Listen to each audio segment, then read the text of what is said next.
Everybody, welcome to another episode of the Chad Prather Show podcast right here, Studio 22, Blaze TV. Go to blazetv.com/Chad. Use promo code Chad and thank me later, I promise you. I have in studio today Jacob Schick. Jacob is the, how many founder, owner, CEO, what are all the titles of 22 Kill? Just a dude. Just a dude. Being a dude trying to play another dude. Everybody out there they've got to have heard of 22 Kill. We're going to get into that. If you haven't, you're going to know all about it today. I got the Puppet Master Mark. He's sitting over there by himself, lonely. Hey, everybody. Yeah, and hot news, Natalie. I think the news is Jacob Schick. I think it is. I've been so excited about this. Me too. Like, he's royalty to me. I think that is the news that might move to the top. Yeah. Noted. Yeah. I'm smitten. I'm excited about it. Well, just wait till we have this conversation. Then you're really going to be head over heels. No. Everybody strap in. I'm going to start stalking. Everybody strap in. I'm talking about the 3-part over the shoulder, round the waist, between your crotch, lock it in. Party foul, Steve. Hey. Good to see you, buddy. Nice to have another Marine on board with us. Kill. This is a real Marine, Steve. This is. Hey, shut up. I was there. I showed up. This is a real Marine. This guy worked on more than transmissions, okay? I didn't even do that. Yeah. How many page 11s did you get, Steve? None. Got Zero. you beat there, bud. Well, I did get one, but they pulled it out. It was replaced. That's a long story, but Yeah. I got 16. Look at you. Yeah. damn grunts. You're welcome, bud. We were sitting there and I was talking to John Tiggin and all those guys, and we were all in Vegas together and giving Matt Lyda with 9 Line Apparel a hard time and all that. And so Matt turns around and he goes, "So how much time did you spend in service to your country, Chad?" I was like, "Well, damn, you only gave 2 years, Matt," and it was light, so whatever. No, I love it. It's a fun time. I love it. It's good stuff. Jacob Schick, founder of 22 Kill. I wanted to get you on the podcast about a year ago, and we just never could coordinate it. Just stuff going on, and but You could have said 5 years ago. I would have believed you. yeah, I know. Yeah. It was because I remember I was trying to coordinate that and just never could get it done. And it's a shame because you're in Dallas and we were based out of Fort Worth at the time. Now we're in Dallas. So anyway, thanks for coming on. I got to agree with Natalie. I've been looking forward to this, and I'm thankful for you. I'm thankful to you, and I'm proud of you for. And I don't mean that in a condescending way. I'm just proud to know you and proud of what you've done, and in so many different ways. Not only sacrifice, but what you're doing to continually give back to the community. How did the concept of 22 Kill come about, and why the name? Yeah, so it started with a group of guys here in North Texas, and primarily Marines. We tend to stick together, and it may or may not be while we're undefeated, but I don't know if that's a relevant point. I'll just throw it out there. But we thought about when the first study from the VA came out in 2012, stating that 22 veterans died by suicide on average every day. And we thought about, okay, well, what can we do to change that? And so what can we do to bring awareness to this epidemic that's in our community? And so we thought about it, and we're like, okay, you know what? What's the quintessential military workouts, push-ups? We'll just start the push-up challenge. We'll do 22 push-ups a day for 22 days and call it the push-up challenge. And so that was to harness the awareness, the education, because obviously you cannot have any change without education. You have to have both. And so we did the push-up challenge, which went viral in 2016. Mm-hmm. So overnight success is awesome. And it only went viral after The Rock did it. Screw the tens of thousands of men and women who serve, the spouses, the widows, the children, first responders, LEOs that did them. But The Rock did it, and next thing you know, it's viral. So yeah. I call that the Jerry Springer Kardashian effect in this country. But, however, we are thankful. It was never meant to be a fundraiser, simply awareness, but that's really where it all started. And the name 22 Kill, because obviously the number 22, just like here in Studio 22. Mm-hmm. And kill because it's unfortunate. Suicide's an act, and something that's affected not only me greatly, but a lot of people I know. I've buried 29 of my friends that died by suicide, and I don't mean acquaintances. I mean very close friends. And it's not something that gets any easier, but the kill is to get your point. You know, it's to get to the point. I mean, it's, you know, we sit here, we can talk about, you know, rape and cancer and AIDS and all this other stuff because it fits in a categorical box and you can explain it, right? And so it doesn't make us uncomfortable to talk about it. We can start talking about things about like depression and anxiety and hypervigilance and suicidal ideation and matters of the mind and the brain.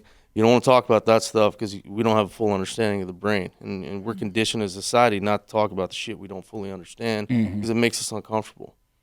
And we just don't get down like that. I'm like, hey, let's come get in this room and let's get real uncomfortable real quick. And so that's why the name's 22 Kill. I've had to fight the board on it every quarter for a long time.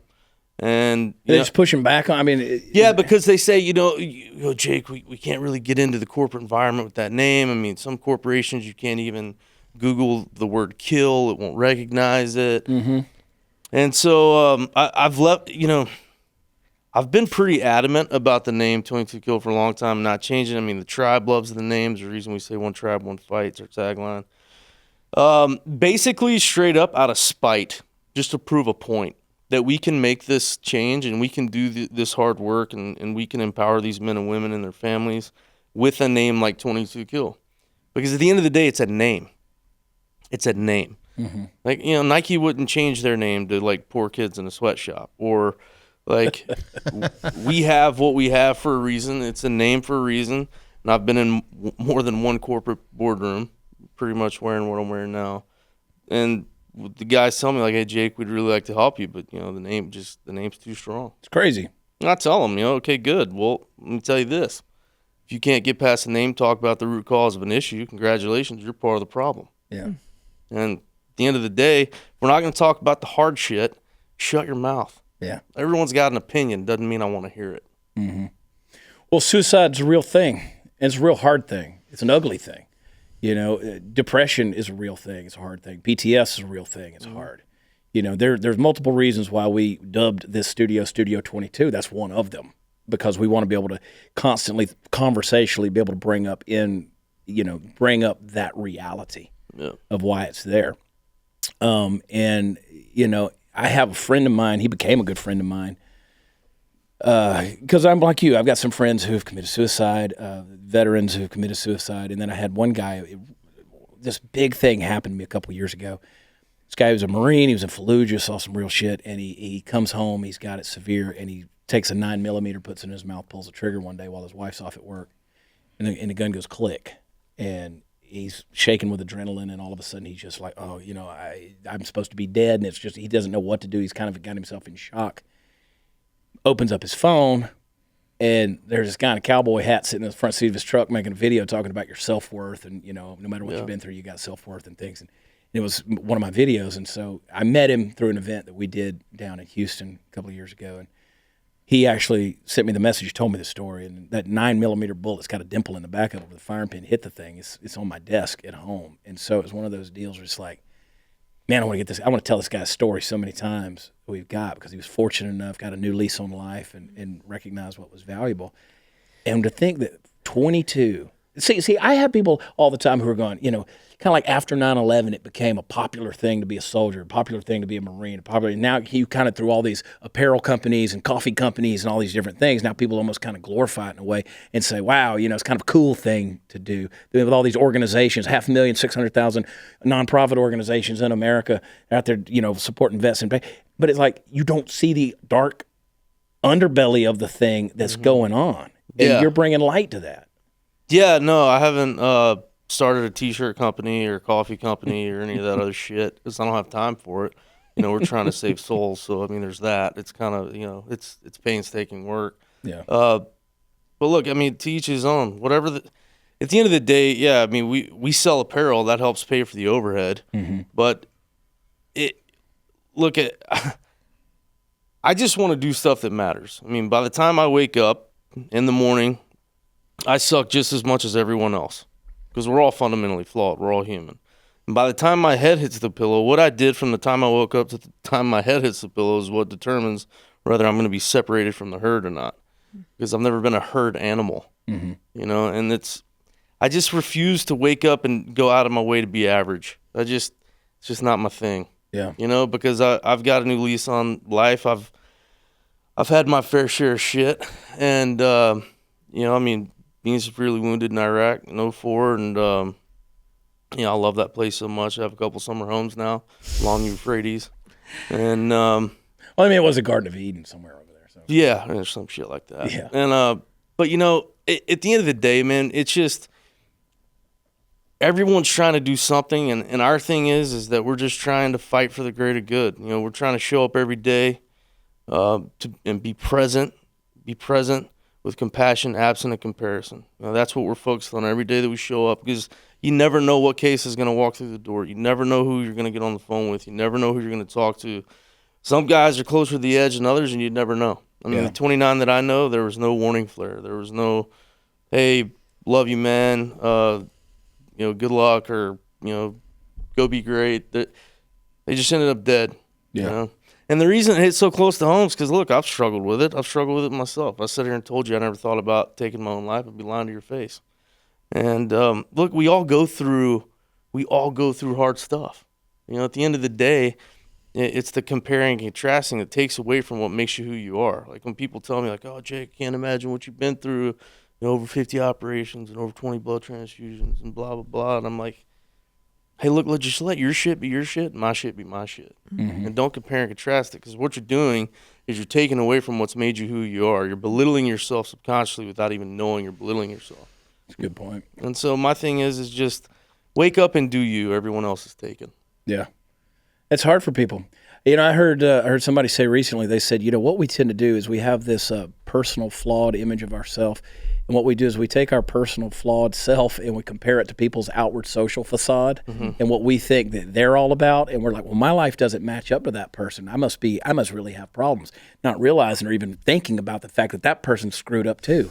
And they deal with their own inner demons and problems and depression. That's why a few years ago, I wanted to eradicate the stigma of depression in the lives of men. It's stupid that we've made it a taboo thing, like, you know, especially in the Western world, the cowboy world. It's you just don't talk about depression.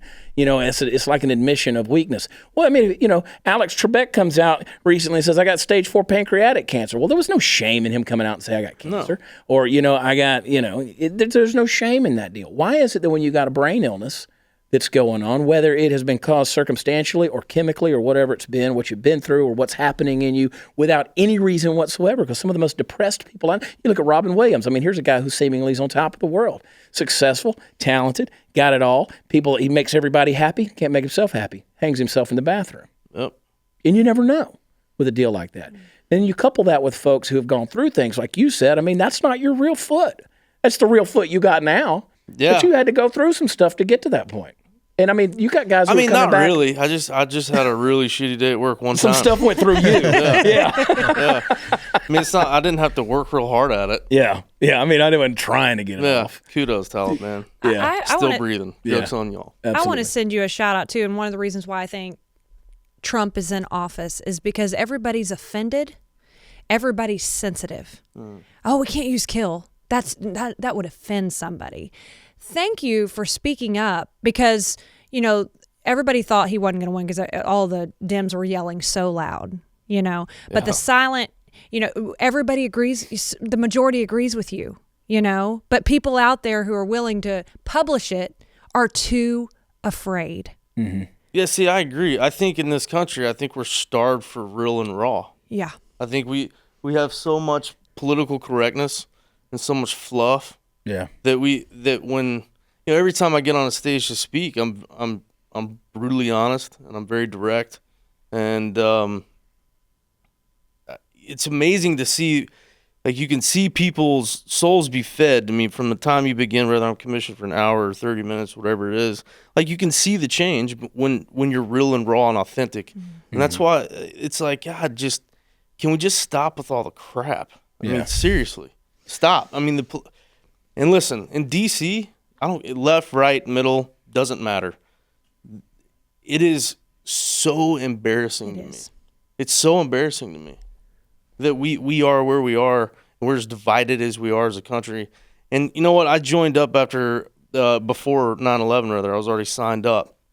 And I'm 3rd-generation combat Marine, proud of that fact. And, you know, after 9/11, you saw it was cool to be patriotic. Mm-hmm. It was a fad. And explain to me how in the hell it takes a national disaster like that, a tragedy like that, for us to just be patriotic, to love this country. You know, like walking in the front door here, you know, there's the Old Glory. There's 2 of them on the rug. And, like, I can't even step on it. Mm-hmm. Like, I step around it because that means something. That's way more than just colors and stripes and stars. That all has meaning that goes way deeper than any of us can think, because we're all caught up in this surface level shit that has no meaning. Yeah.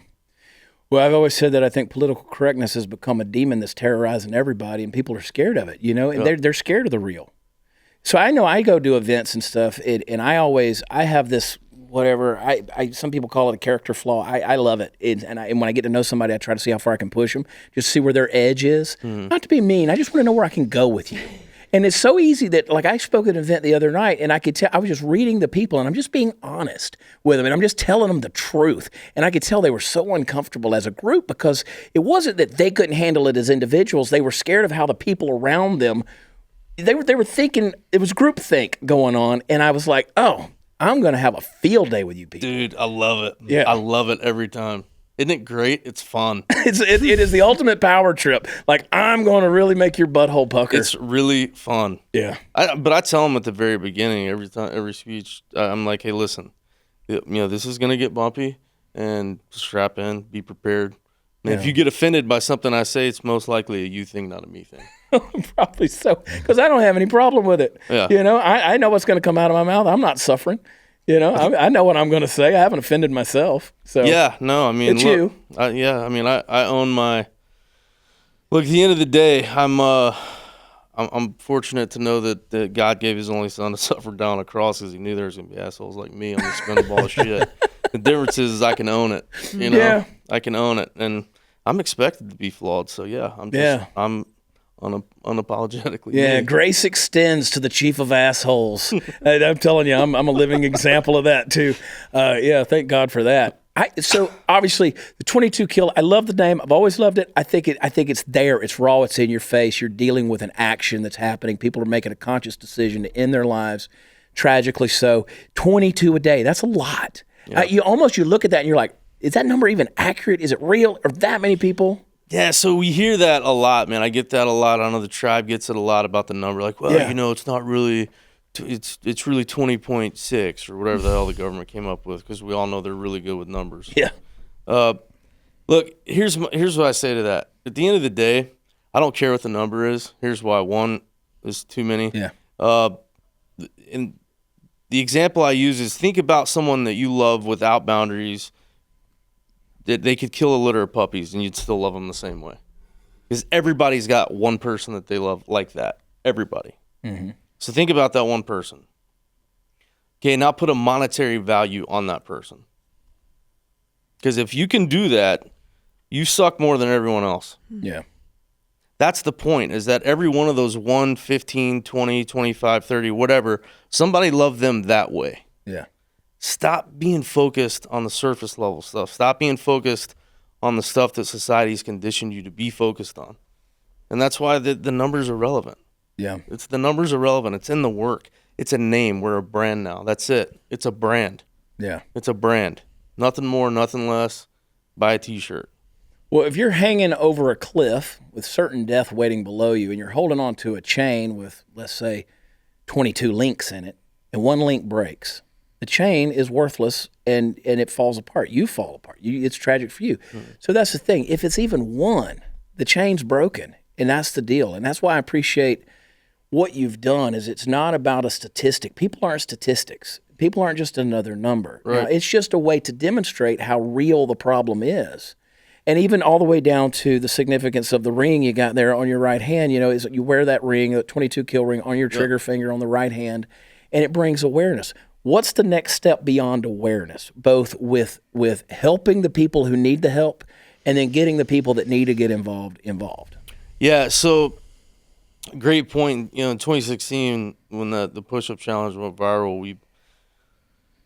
we garnered a lot of support really quickly, and it was hard because basically we were a catch-all for a bunch of people and families that were coming to us saying, okay, well, it's my son, my daughter, my husband, my wife, et cetera, et cetera.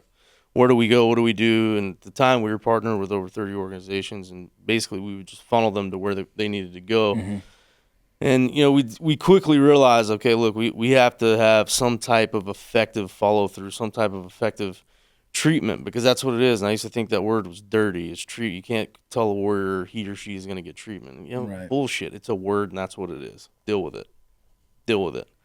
And so we've gone from being an awareness organization to a treatment organization. And we do that through several different programs that we offer, which are both traditional and non-traditional treatments and trainings and therapies. And we've found a lot of success with it. And the thing is, you have to engage. And unfortunately for us, like we can't contact someone if we get a call from a spouse or a parent that says, hey, look, my son or daughter, Joe or Judy's in trouble. And it's like, okay, well, they have to contact us. Yeah. We can't contact them because the government has made that illegal, because obviously what we do is not hard enough. So, kudos to the government for putting their hands in it. There's a reason that all these nonprofits exist, because at the end of the day, the VA can't, they're not set up to do what we do. Right. They can't deal with the numbers, but we have to do the treatment. We have to get engaged. That's why, now listen, our tagline, one tribe, one fight, just so everybody's very clear. That means, it doesn't mean the warrior community working together in order to better the warrior community. One tribe, one fight means mankind, all of mankind leaning in, loving hard, and relying on one another to live well. Mm-hmm. That's what it means. Because that's how we honor the men and women that aren't with us anymore, is by living well. There is no other way. Yeah. You have to live well. And it doesn't matter if you served. People say, oh, Jake, I can't bring myself to wear the ring. I never served. I'm like, look, none of us give a shit. Either you're part of the tribe or you're not. Yeah. Like, either you're going to support something bigger than yourself or you're not. And at the end of the day, it takes everybody. It takes a tribe. And that's why, we've been able to do something that I think a lot of people probably didn't think we were going to be able to do, especially with the name like 22 Kill, because it's so, and the gas mask and the logo have been told is offensive by an Army guy. Just going to throw that out there. But for us, we've been able to see this success and we've been able to do this, but it started with grassroots effort. It started with the individual donor, the individual person. And that's how we've been able to grow to where we are. And we've never really lost sight of the vision, though. We've never lost sight of why we're there. Yeah. We're there to serve human beings. And it's the human beings that we serve just happen to wear a uniform at some point or another. Because make no mistake, we deal in human issues. Yeah. Human issues. Doesn't matter if you wore a uniform or not. Somebody, and to the point that you made a second ago, you said, look, we can't contact you. And you're right. You've got guys and girls who are committing suicide, and there's no tell. There's no signs there a lot of times. You don't know. And they don't want to admit it. They don't want to talk about what they're dealing with. And all I can say is, and I know how many messages I get with people who are dealing with that. And they reach out to me, and I try to put them in the right channels to get the right voice in their life. People who are contemplating suicide. I've had people who have tried suicide. I've had people who have killed themselves and succeeded at it. And, I encourage people, you got to get the right help. And I've always said, you talk to your doctor, you talk to your therapist, you talk to your God, you talk to the people who have been there, but get the help. Just talk. You've got to talk to somebody. It's okay to not be okay. Yeah.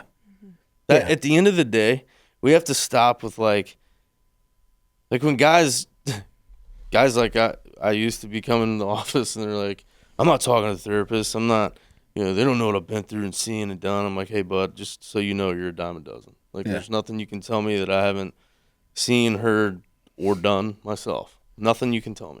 Mm-hmm. There's nothing special about your pain and suffering. Nothing. Yeah.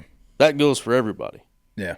Everyone can relate to mental suffering. Everybody. Mm-hmm. That's the common denominator of every bipod on the spinning ball of chaos. They all have a brain floating in between their ears. Now, whether they use it or not, it was open for debate. But look, at the end of the day, that's the common denominator. Yeah. Pain is inevitable. Suffering is optional. Yeah. You're going to get hit with something. You're going to go through hard stuff. It is going to happen. Yeah. None of us wake up on a unicorn ranch, pick which unicorn to ride on which rainbow back to the office and back. It just doesn't exist. We're going to go through hard things. We're going to experience turmoil and tragedy. But without those things, you don't have triumph. Tragedy and triumph are kissing cousins. They go everywhere together. My buddy Jeff Kyle, brother of the late Chris Kyle, Jeff told me, he said, look, he said, take the D off of PTSD. He said, I don't believe in that. He said, post-traumatic stress is one thing. He said, but it's not a disorder. It's something that happens. You go through certain things. You've experienced those things. It doesn't make you a disorder. Mm-hmm. It's a natural effect of some of the things that people go through. Yeah, and I agree. And I've known Jeff for a long time. He's a very close friend of mine. And I would just like to say I'm really proud of him for starting a public figure page. Mm-hmm. That must have taken a lot of guts. Yeah, especially for a guy like Jeff. You know? Jeff, public figure, bud. Anyway, just had to throw that out there. Yeah. But no, listen, we've had this debate's been going on a long time with the D. PTSD. I'm here to tell you where I've come to with it is I don't give a shit. Put the D, don't put the D. It's irrelevant. Mm-hmm. It's irrelevant. It has nothing to do with the substance of what it actually is. Right. Stop getting caught up and lost in the crap. Yeah. I don't care. Put the D, don't put the D. I don't give a shit. Name it ABC. Whatever. Yeah. Let's address the issues. Yeah. Let's address it. Stop treating the symptoms. Yeah. Treat the root problem. If not, it's like I'll see you same mud hole 12 months from now. Because we're just going to be spinning in circles. Yeah. What kind of results have you guys seen over the last couple of years? You know what? It's been, I'm so proud, man. I'm so proud to work for the tribe that I work for, bro, because I get to show up every day and I get to be surrounded by people that are better than me, and by default, I'm better. Not a lot of people get that. Like, not a lot of people get to show up to work and get their soul fed, and get challenged and get pushed to be better. And I get that. And that's, one thing I really, really admire. I would say the main thing more than anything with the employees of 22 Kill is that these men and women love all the way, knowing that pain is inevitable, knowing they're going to get hurt, and they do it anyway. And that's what courage is. That's why we've seen the results we've seen, because they do it all the way, knowing that some of the people that we serve and that we help with and that we walk through the storm with, because everything, I've said it before, I'll say it again, that everything we've ever wanted is on the other side of our fear. We just have to weather the storm. Mm-hmm. But it's who's going to be on your left and your right when you weather that storm. Yeah. You're going to need the people that are willing to pull you. Yeah. Get rid of the stigma. Get the help. Talk to the people you need to talk to. What's the most direct line of communication to find you guys? The most direct line is info@22kill.com. We'll get to you, and in less than 24 hours, you'll get an email response. And I think we have 12 or 13 counselors on staff now, and we're counseling out of Dallas and Fort Worth, but we help men and women all over the country. And we also are serving first responders, law enforcement officers now. Yeah. And their families, because at the end of the day, guys like me will go do 7-month deployment. Our Army go do 15, 18, some crazy long deployment. These men and women that are over here on the red and blue side, it's every day. It's day in, day out. They don't get any decompression time, whatever that is. Mm-hmm. And so, we're all cut from the same cloth, and that's something that I just want to bridge the gap between not only us and the red side and the blue side, but the Vietnam veteran guys. Like, we're all cut from the same cloth. Yeah. Like, let's come hang out. Come hang out with us. Like, give us a shot and come see. My uncle is second generation Marine, and my family is, I get it. He's never talked one word about it, and every year we do the annual Schick Boys fishing trip, but I know that we're getting closer and closer, and my thing is like, why wait? Get uncomfortable now. Get comfortable being uncomfortable, or you're never going to grow. Yeah. So reach out, because you're not going to win this battle alone. That I can guarantee. I can only imagine the messages that come into you guys and the stuff you hear. And you ever feel like it, do you ever get to the point where you feel like, I I'm trying to do everything I can, but I feel like I'm not doing enough. Like I Every want to day. be doing more. Every day. What do you think it would take in order to feel like I'm doing some good? I mean, because I don't think that you can ever feel like you're doing enough in a situation like that. Yeah, you know, at the end of the day, I know that we can only do what we can do. You know, I know that we can only show up and love all the way, be present with compassion, absent comparison, and love all the way, knowing we're going to get hurt, knowing that it's going to, at some point, we're going to have to go do another funeral. We're going to have to honor another man and woman and embrace their families and be there for the kids. And look, bro, it'll never be enough. Yeah. Just won't. Yeah. But I'm all right with that. I'm all right with that because I never, not only myself, but the tribe, I never want to reach the pinnacle. Like I never want to look at them and be like, hey, we've made it. Those words will never come out of my mouth. Will not happen. One thing I say all the time is they'll be like, oh, that's a great event. It's okay. Where can we grow? Where can we do better? You know, don't settle. Complacency kills. Sometimes literally, sometimes figuratively. But I just refuse to settle, man. I've been through too much. I've seen through too much. Just too much tragedy to settle. You know, I don't want to look at. Am I doing good? I hope so. You know, history will be the judge. I'm just going to show up every day and do what I can do and be the best version that I can be. And some days I suck at it. Yeah. You know, I get complacent too. Yeah. And knowing I'm going to get complacent, I'm like, Jake, this is a complacent decision, and I do it anyway. You know what? And that's because I'm human. Yeah. And that happens. Yeah, well, in the For What It's Worth department, I know there's a lot of folks out there that appreciate the fact that you get up every day and do what you do. It means a lot. It matters, and you are making a difference. And you know, both the drive, the passion, the vision, and the humility in which you do it makes a big difference as well. And it makes. I mean, people. I think when you come at it like that, I think people stand up and notice, and they say, you know, there's a reason why this guy does what he does and believes like he believes, because this is real stuff.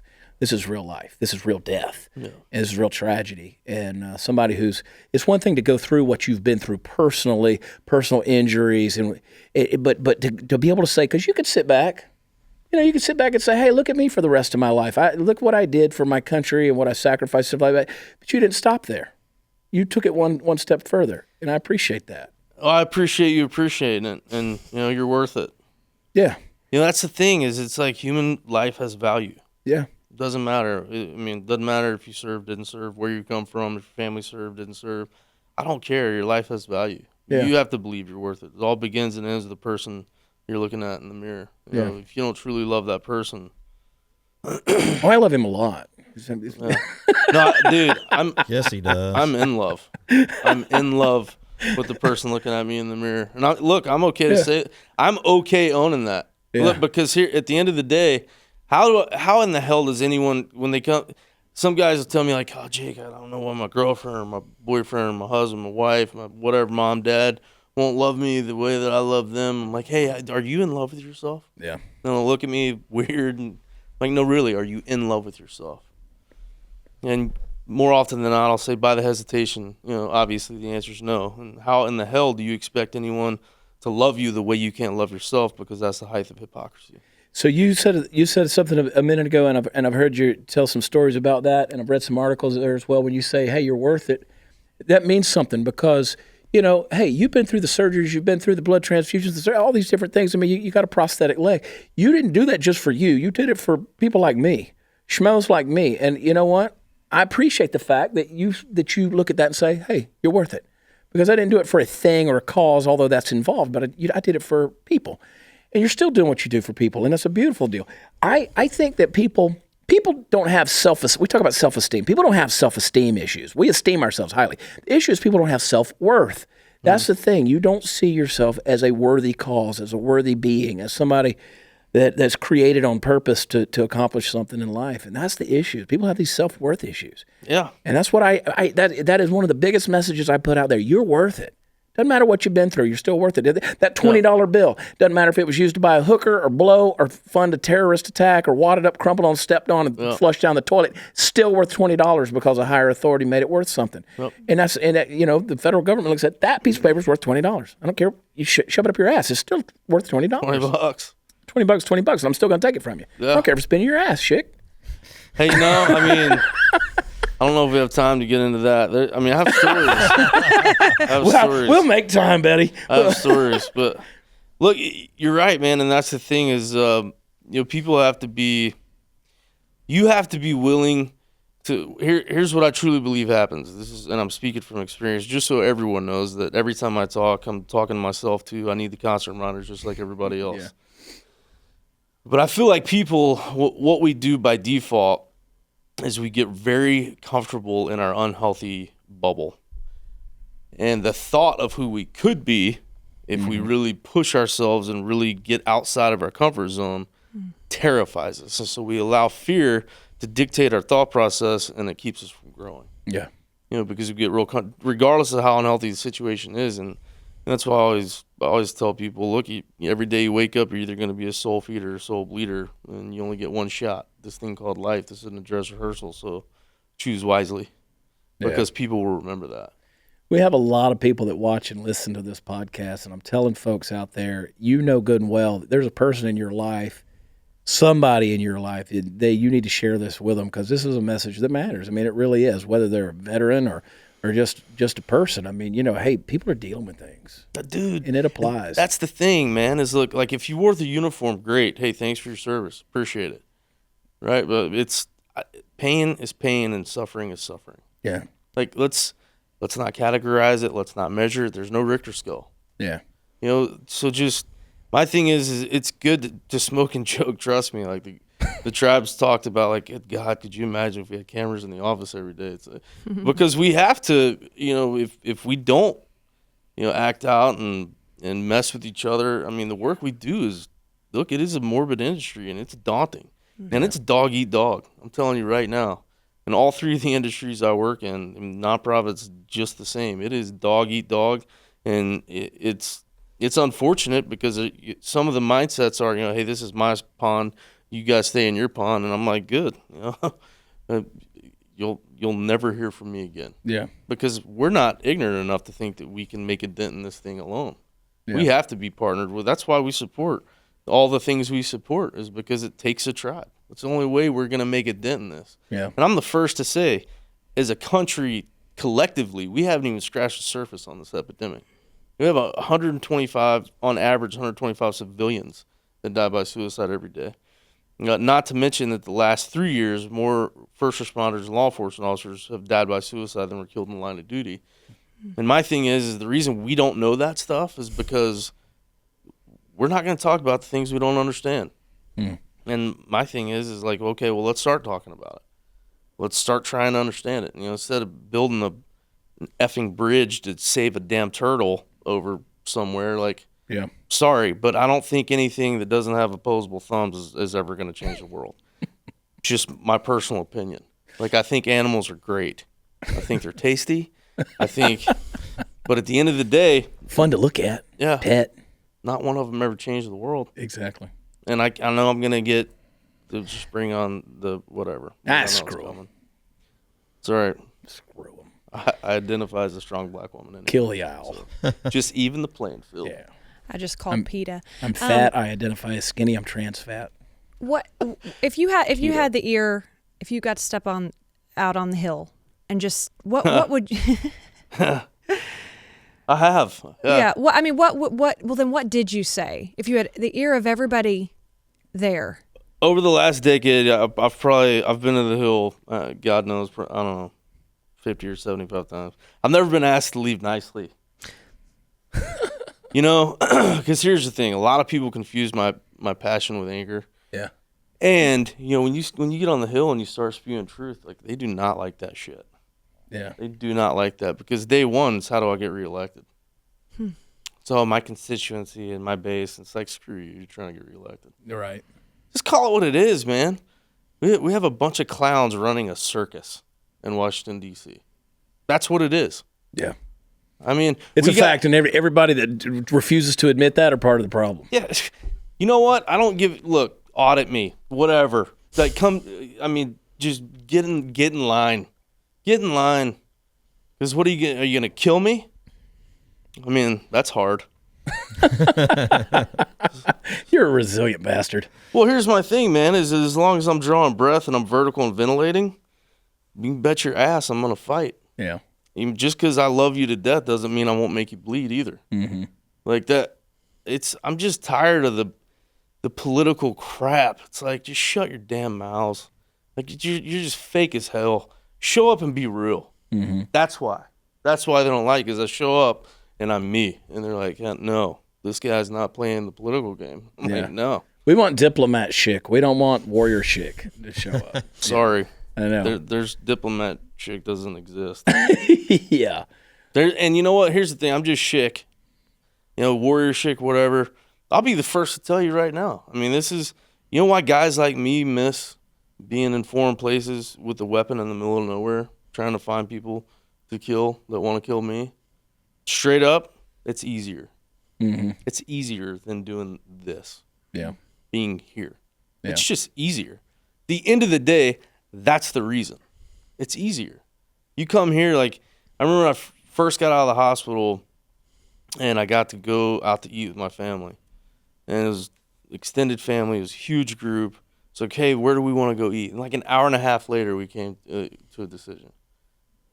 And I was like, from henceforth, I want everyone to know the next time that question's asked that there's a 5-minute time limit, and I will not eat with any of you. It is such, we get so caught up in our first world problems that we can't see straight. Yeah. And the fact that we're the most industrialized, financially wealthy, most technologically advanced country in the world, yet we lead in depression, anxiety, hypervigilance, suicidal ideation, obesity, and we lead. What does that tell you? We're spoiled rotten. Yeah. We're spoiled rotten. It's like my son came home. My son does MMA, and he came home from a tournament, and I was out of town. I missed another tournament. He's kind of used to it. He's like, Dad, I only got second place. And I was like, okay, first stop.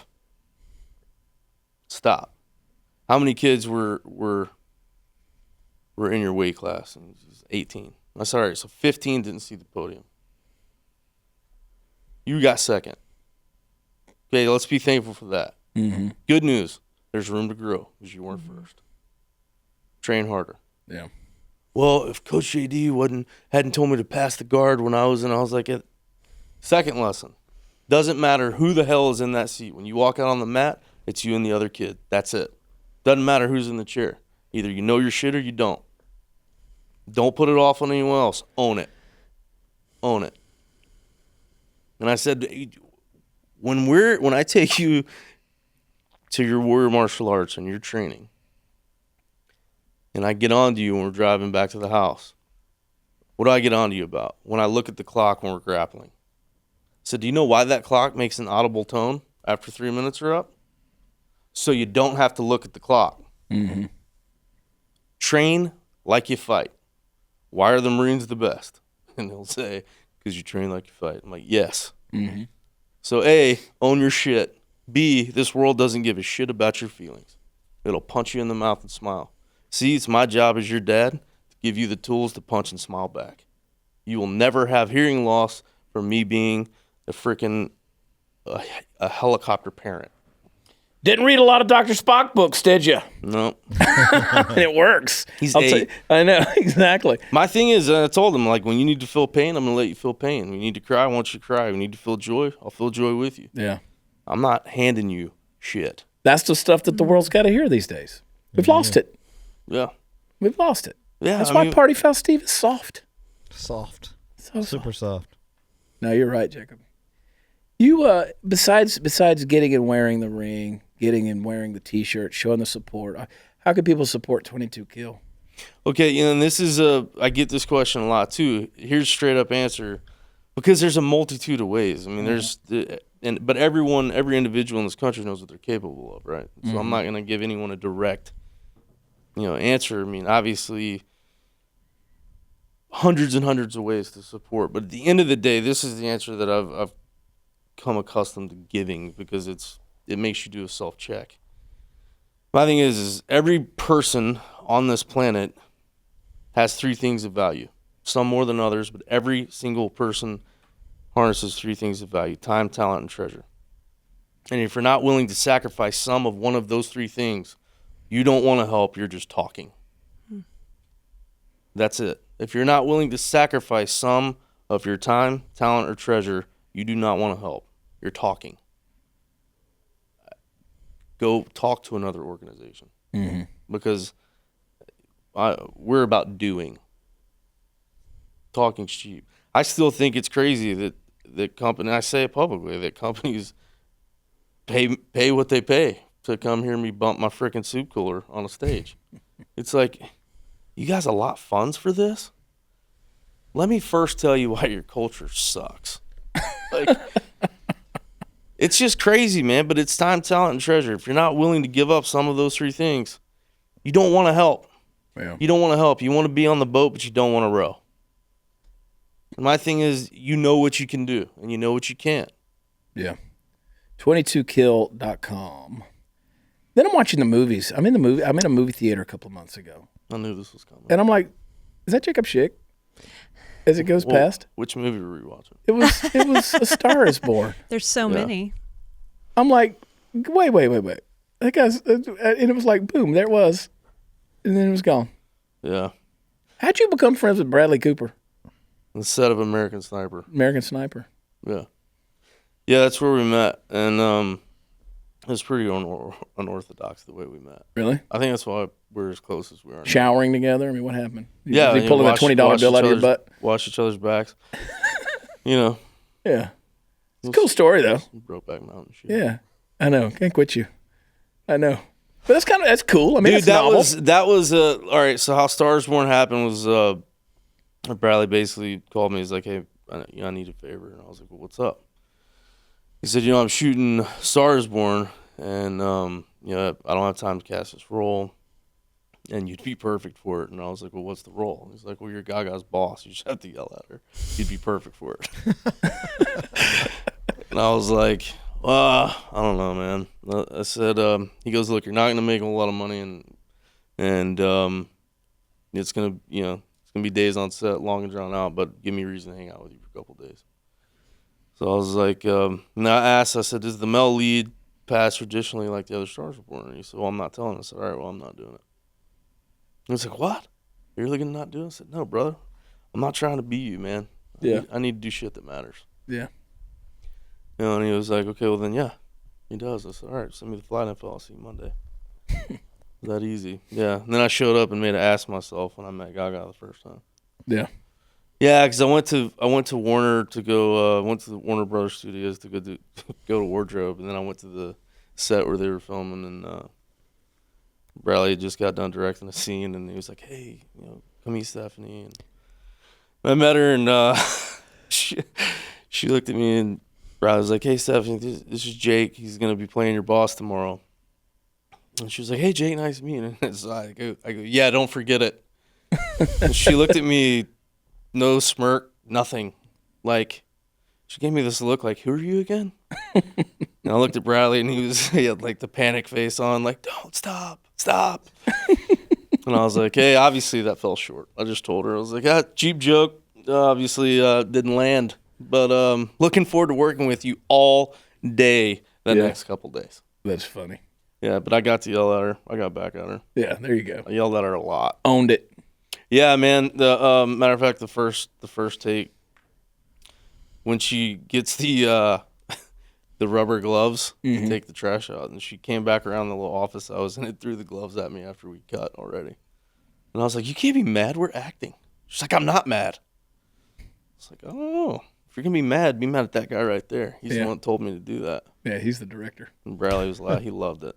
That's awesome. No. But I was really proud of that film, man. I thought they did a great job. I thought it was one of the best reviews I heard was that it was beautifully tragic. And it's true. Yeah. I mean, it's. I thought Bradley did a great job making that movie. I felt like because I was never a fan of the Chris Christopherson Barbra Streisand version because I was like, I get it, the story's there, but it was more of a let's just showcase Barbra Streisand kind of thing. And it was quirky and corny in a lot of ways. Yeah, and I really. This was a raw movie. And that's what he was going for. Yeah. Real and raw, and authentic. And I'm really proud of him, man, for doing it because he was told by all of his counterparts, like, "Hey, this will put your career in the grave. Don't do it."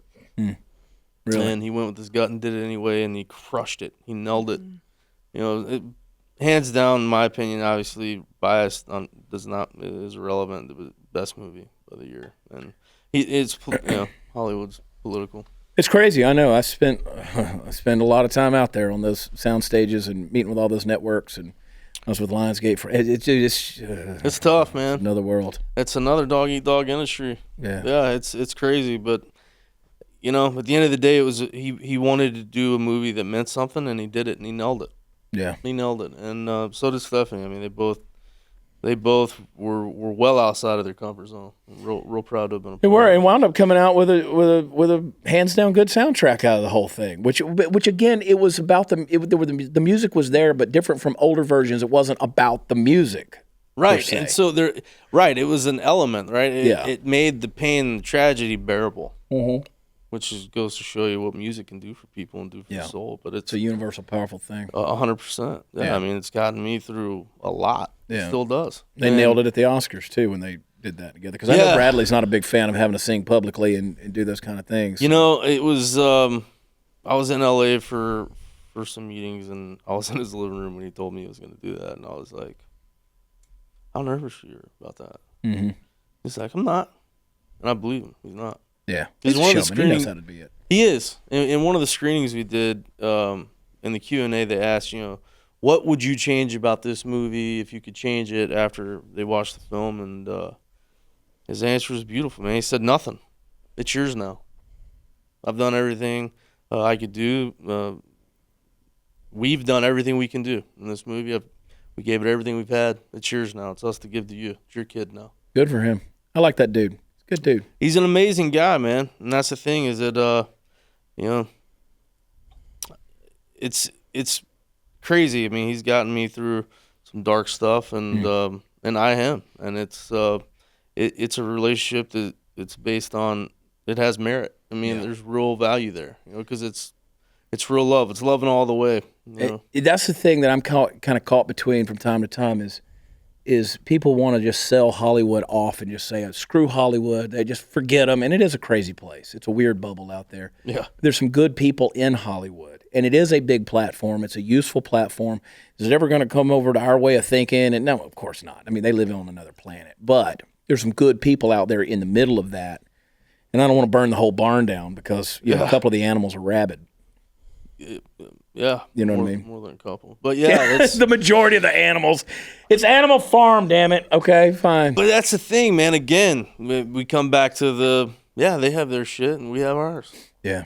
Just let that be what it is. People are definitely products of what's been around them and the circumstances and the voices in their ear. That's the human flaw, man. That's the human condition. You allow yourself to be a product of your environment. Like, who told you had to do that? Exactly. Who told you had to wake up and fall victim to your circumstances? Yeah. Wake up and be a victor. There's way too many victims. I don't like it. Jacob Schick, you're my new best friend. I don't care if you like it or not. I don't care. A Star is Born isn't the only movie, which, by the way, my husband and I watched that for the first time last weekend. 6'4". He cried. 260. Black Joseph Hawk cried. Pilot. Yeah, Joe's Look not a over, small he's guy. crying. Well, I mean, he wasn't, but he's like, I hate these movies that make me cry. Well, either your eyeballs sweat or they don't. Right. It doesn't matter if you're wailing or not wailing. Well, you he's cry a sweater. Or you don't cry. You love or you don't love. And he did. He's sensitive that way, which I really appreciate. But that's not the only movie that you've done, right? You have another one out there. There's a couple more. Yeah, he's done a couple more. American Sniper. I handcuffed Clint Eastwood in the mule. Still feels dirty. Still feels dirty. Nice. Second take, I put the cuffs on upside down. It was not good. I don't have any experience using handcuffs. Yeah, except wearing them. I have plenty of experience wearing them. You can look it up. Yeah. But the guy told me, the real bailiff was like, hey, man, don't put them, if you don't see the keyhole when you put them on, they're on upside down and they're a bitch to get off. And so when the door shut in the courtroom, that was cut. And as soon as I put them on, I didn't see the keyhole and I was like, damn it. Well, it was Clint Eastwood. Door shuts, and I was like, Clint, we got a problem, man. What's up, Jake? What happened, Jake? It's like, I put the cuffs on upside down. No, Jake, it's okay. He's such a sweet guy. It's okay, take your time. And I was like, well, here's the deal. You're 88, and I don't kneel well. Yeah. So this is gonna take a minute. I got one leg, Clint. Yeah. So whatever And Clint remembered me from Sniper. And whoever was editing the sound of that movie, I guarantee you had a great 5 or 6 minute exchange with me and Clint Eastwood. Listen, dude, I love it. I don't have a lot of bucket list items, but I'm telling you, if I could pick one, I just want to do anything with Clint Eastwood. And I'm like 1 degree of separation from the man. Like I'm connected, I'm right there. But I just want let me just be somewhere in the back there on a Clint movie. He's running out of time. Yeah, we could probably make that happen. He's running out. He'll probably live to be 108. I was about to say he's gonna outlive all of us. Dude, solid. God, he's a tough dude still. Yeah. 88, standing up on the set of The Mule. It's 12, 14-hour days, and never sat down. I mean, but he's a sweet guy, a super humble guy. He's a comedian, loves to mess with people. Yeah, and like I said, like I'm friends with various guys that in the stunt community, in the stunt world, and they've worked with Clint, or done a lot of different projects with Clint, or they've doubled for Clint and things like that. And I'm like, oh, that'd be a dream come true. It's just a dream. I mean, I'm just a fan. No, he's that was the coolest thing about Snipers. Like, I don't get starstruck. Yeah, I never have. I'm same way. But there's some people that are just like, man, Clint. It was like when we were making Sniper. It was we were making a movie about a legend past, and that of Chris, obviously, but with a living legend. Yeah, 2 people that I've met that I was like, holy shit, and it was Clint Eastwood and Willie Nelson. Yeah, I got starstruck first time I met George Strait. And I was like, hey, You just sound like a complete ass. I know. I'm reasonably good with words until I shook George Strait's hand, and I'm like, it's crazy too. Like, you fall apart at the worst moment. I know. Like, it's never an ideal situation. It's never an ideal situation. You show up and you meet someone, and it's like, I have no idea what the hell just came out of my mouth. I don't know what language that was. I know. But I'm just gonna apologize now. But see, I got what I have on my side though is I can go, hey, I'm sorry, I got blown up. I have traumatic brain injury. I forget shit all the time. And my ears are still ringing. The employees know too. They'll be like, hey, Jake, you gotta. Like, oh yeah, I forgot. It's funny. We know, TBI. We know. Yeah. I'm like, yep, till I die. Till I die, I will use that. I'm going with it. Yep. I'm going with it. No, that's funny. The first time I ever met Glenn Beck, and Glenn's a pretty big guy. He's got big hands. He is, man. He's a big dude. People don't realize. Glenn's a big dude. He's a bigger dude. And I went to shake his hand, and my hand kind of, like, if I don't go deep, I got small hands. So if I don't go deep, it becomes a real fishy, girly hand. That's what she like said. It's a little, yeah. It's like a little, I'm just kind of in the palm, of a bunch of bananas right there. A Cabbage Patch shaking a T-Rex hand. Exactly. Yeah. So here's what Glenn says to me. I go in and I go shallow, right? I don't get in there. He grabs me too quick, and he's like, yeah, that was a terrible handshake. Let's do that again. I had to reshake his hand. I had to reshake Beck's hand. Yeah, I know. Yeah, he's a good dude, man. He's a good dude. I've really, I've done people don't realize. I mean, Glenn's one of those geniuses that lives on a different plane. He is. And people, they got mad at him because he wasn't supporting Trump back in the day. But you know what? Glenn humbled himself. He came out and he said, look, I was wrong. I messed up. And this was, Glenn was going through some PTS stuff that was going on in his head. They basically diagnosed him with the same kind of deal where they said, you have the same brain traumas that's going on with a lot of folks that are dealing with this type of syndrome. And he went and got the same treatment that a lot of veterans go. Yeah, and it's important that you brought that up. That's what people need to realize is that more people have post-traumatic stress than don't. Sure. Like you have to, it doesn't take getting shot at or being blown up to have post-traumatic stress. Yeah. That's the thing, is that the human brain is the human brain. Yeah. We talk, and this is different. This is different, but same. And it's an interesting thing because I had Mike Ritlin, Navy SEAL, and of course he trained SEAL dogs, and he's still a dog trainer. And he has this kennel where these retired military dogs come back that have seen action overseas, and he puts them out, and rather than put the dog down, which he lets them kind of retire into their little and learn how to be dogs again, as they should. And so it becomes almost like the dog comes home with traumatic stress. Yeah. Because they've been sniffing bombs and they've been around this stuff and they've always been a machine, that two-dimensional mind that a dog has, and they come home. The brain's a weird thing. I don't care if you're, and again, we're talking about the human brain, which is a significantly crazy. But you're right, man. Yeah, it's crazy, and it's the we come back to the fear of the unknown, not knowing. Yeah. And that's we're 50 years behind heart health, when it comes to brain health. And what you said earlier is so significant because you said you train the way you fight. Yeah. You become mechanical in it in a lot of ways. You're trained to react and to respond in a way that this is natural. This happens. That's why you train. You don't just go in there and hope you have the instincts. No, for it's it. muscle memory. Yeah. So now your brain has been programmed a certain way to go into warrior mode in that regard. To decompress out of that. Trust me, bro. I have to drive in this traffic a lot. Yeah. I know. I do a lot of breathing. Heavy breathing, and a lot of namaste shit. You have to in this traffic. Man, I love my namaste shit for real though. God, I get my Om on every day, you know. Om. Dude, if I didn't, you would be hearing about me on the news for bad reasons. Yeah. Because it's it's the human condition, bro. It's real.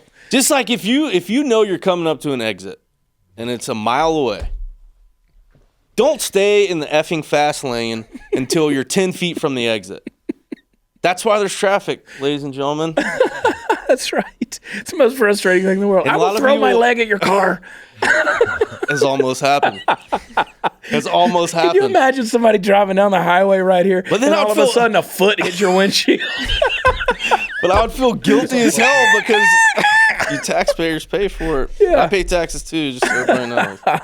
So Golly. it's crazy, man. And it's funny too. Yeah, no, I bet. We've derailed. I bet. All right, let's do some breathing exercises. We're going to get the hell out of here.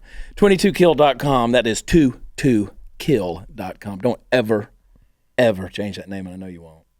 I love it. I love the name of it. I love the mission. I love everything about it, and I appreciate you, buddy. Thanks for Appreciate everything. you, brother. Yeah, Thank man. you. Go check them out. Support them. Hang out. Follow Jacob Schick. Hey, go watch The Stars Born again. Because now you're like, oh, it was that guy. That's the guy it was. Yeah, and don't look. Oh, come on. Don't play humble now. All I want to say is we were acting. I don't need to hear from any of Gaga's You following were mean to Stephanie. about me yelling at Lady Gaga. I love it, dude. But you did a hell of a job. watch it It was now. great. You were You believable. did a hell of a job. Yeah. Yeah, because I saw it and I was like, that looks like Jacob Schick. But I mean, you and I had never known each other personally. I'd seen pictures of you, plenty of pictures of you. And I was like, is that? But then I realized, I was like, I bet it was because you were in American Sniper.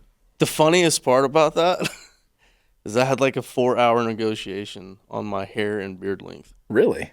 Yeah, because I was in the middle of a bet with Birdman, Brian Parrott, a Navy SEAL buddy of mine. And I called him from the makeup trailer. And I was like, Ryan, I need a truce. It's like, what? It's like, they're saying I have to trim my hair for this role. And he's like, nope, you lose, Hollywood. You lose.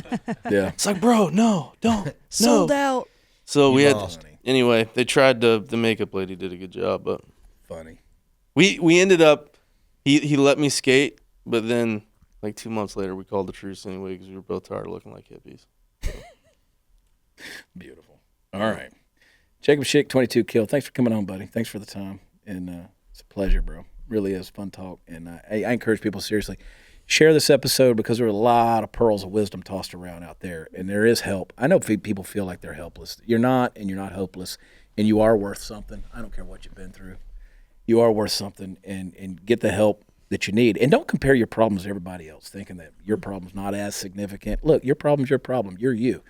And how you react to it and how you handle it is different from somebody else. Some people can go through a hell of a lot of stuff and it doesn't faze them. And you go through, it's just you. Be you. And I think that's the takeaway on this thing. So get the help you need. Do the talking you need to do and talk to the right people. So, here at the Chad Prather Show, we love you. That's all we care about. And God bless you. We'll talk to you next time.